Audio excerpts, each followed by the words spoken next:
All right, welcome back. We are going to take a look at JIT number 1, real numbers, and how they are related to one another.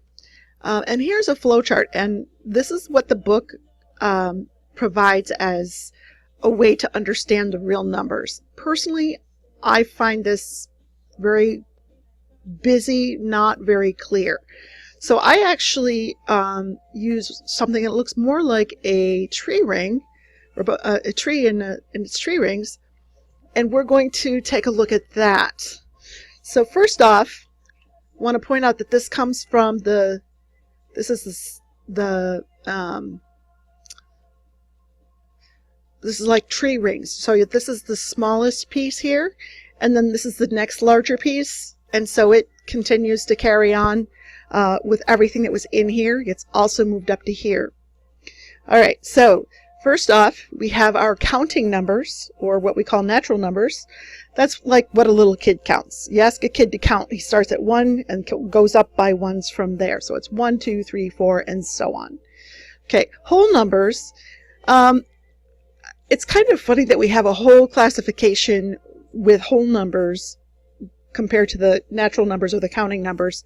The whole numbers have 0 and all of the natural numbers. So that's the only difference between whole numbers and natural numbers, is the 0. All right, moving on to integers. We have all of the whole numbers and their inverse, or their opposite. Either one of those words would explain what it is.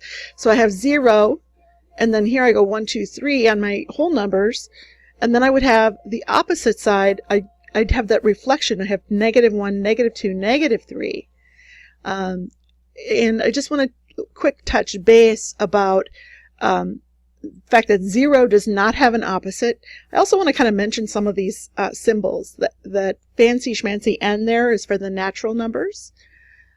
This Z is for the integers, and the reason we use that is because the German word for numbers is Zahlen, and since they were the guys who labeled it, they were the ones who got to name it, and so we use their letter, which is the Z.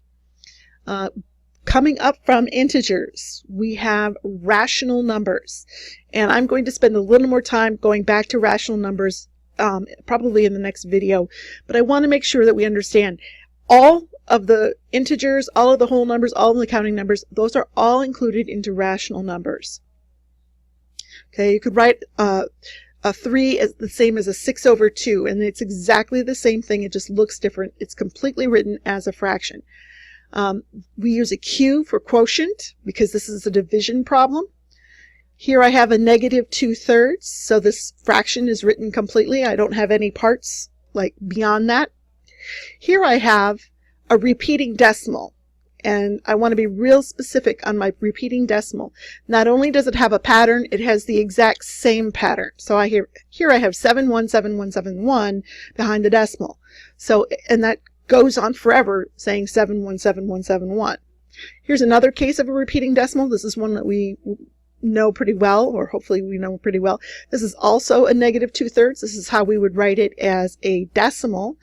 We're going to have our negative point and then 6666, and you would have your dots following this, saying that that goes on forever. Okay, and I'm going to be real picky and say that if you don't have those 3 dots on there, or if you round up to 7, it's wrong.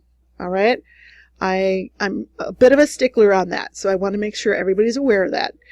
All right, here I have the square root of 4. 4 is a perfect square. Sort of like if 1 times 1 is 1, 2 times 2 is 4, 3 times 3 is 9. Those are all perfect squares. If it's a perfect square and it's under the square root, it's actually an integer.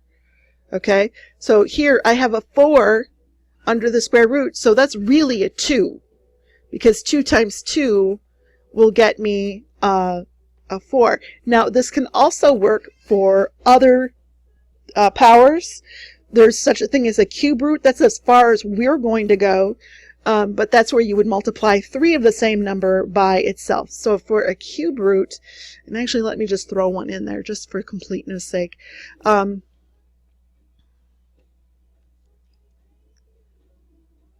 going to go ahead and put that in there.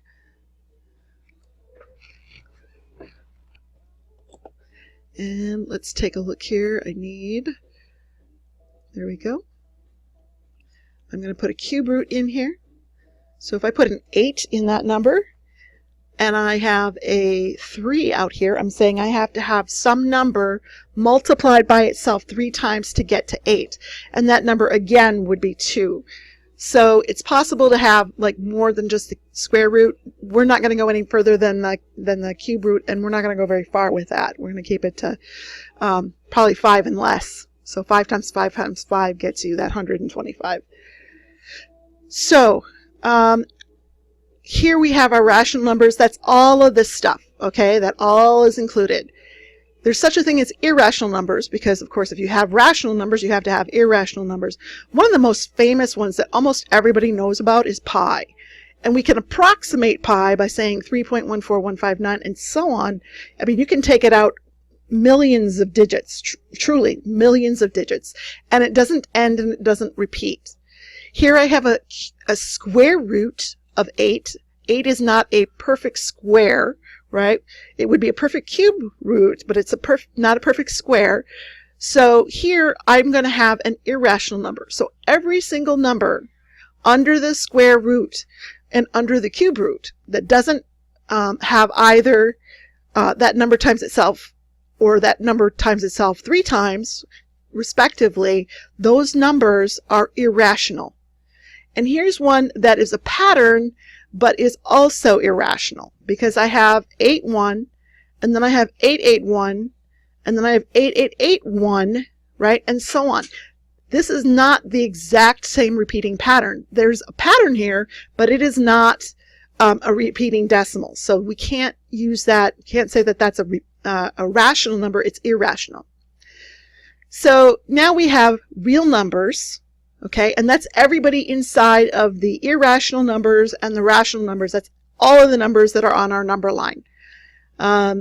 If you are not aware of it, there's also one more type of numbers, and that's, well, there's complex numbers, which include a real part, which is our real number line, what we would think of as our x-axis, and an imaginary number, which is on our y-axis, and they are written as this, okay? And the complex numbers, and let me just put that C in there here.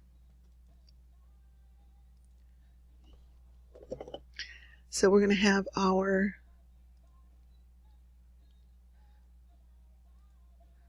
that is the symbol that we're going to use for complex numbers when we get there. It is not anything that we're going to worry about this early in the course. We will be addressing it later, but I wanted to at least make certain people are aware that there's something more than just the real numbers. I think I'm going to stop this video at this point and take a look and see what all else I have that is up for needing recording. All right.